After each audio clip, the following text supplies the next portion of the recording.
Jeremy has just come off stage here in St Mary's. Now, this isn't your first time here at Phobail. This is your third time. So it's been a wonderful evening, and what an incredible audience.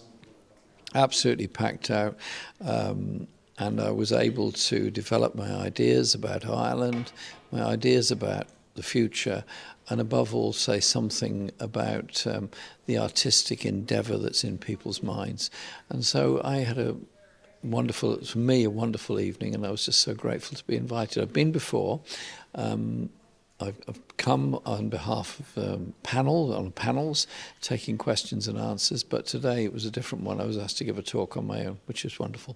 Now, setting aside the politics and your views and ideas, what is the emotional connection to this island? There's something about Ireland and Irish history that is just truly incredible. It's been occupied by the British mainly, and the brutality of the treatment of people in Ireland. I mean, I'll give you an example. I didn't talk about this tonight because I wanted to keep my speech down to 45 minutes. English Civil War. Cromwell led the parliamentary forces.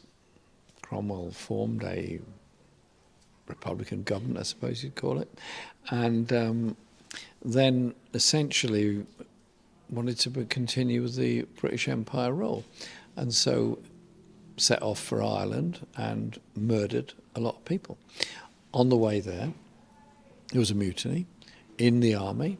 The Levellers said, "We fought the Civil War to bring about justice in England. We didn't fight the Civil War to kill the people of Ireland or to occupy Ireland." And they were shot in the churchyard in Burford, just north of Oxford. I was in Burford in May commemorating their deaths because I just think that the way in which the Irish people have been treated by the occupation, I mentioned the famine in mine, and I said, if anybody doubts my word about the hypocrisy surrounding the famine, go to Skibbereen, see the museum there. And what is it about, you were saying there about James Connolly, how does he inspire you? Well, Connolly, to me, is the most amazing guy. He's, in a sense, the real deal. He grew up in Edinburgh, in poverty, not much education, basically self-taught, obviously a very driven young man, comes to Ireland and has this whole inspiration of a workers' socialist republic of Ireland. His wasn't just nationalism or national identity, it was about the social justice that went with it.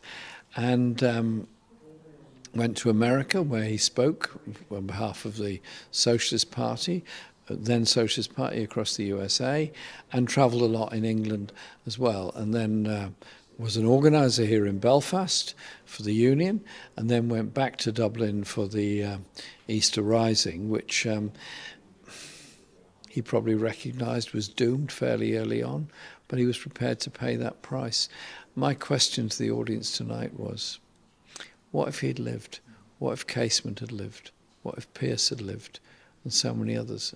And so that brutality of the executions in 1916, the height of the First World War, how different history would have been if they'd been spared their lives. They would have been released in a couple of years anyway, and the history would be so different.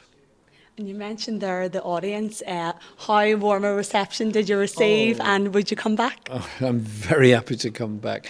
I just think it's a great thing, the variety of things that are on in the programme, the arts events, the discussion events, the films, the plays, the music, the folk music, as well as the contribution of the speeches. I just think what an amazing thing the festival is. And festivals, you never know where it's going to go. But people that come to a festival are going to be finding something for them every day. And when they find something for them, they're going to meet other people. And it's that they'll get that sense that they're not alone. They're not isolated. They too have radical ideas that are shared by others.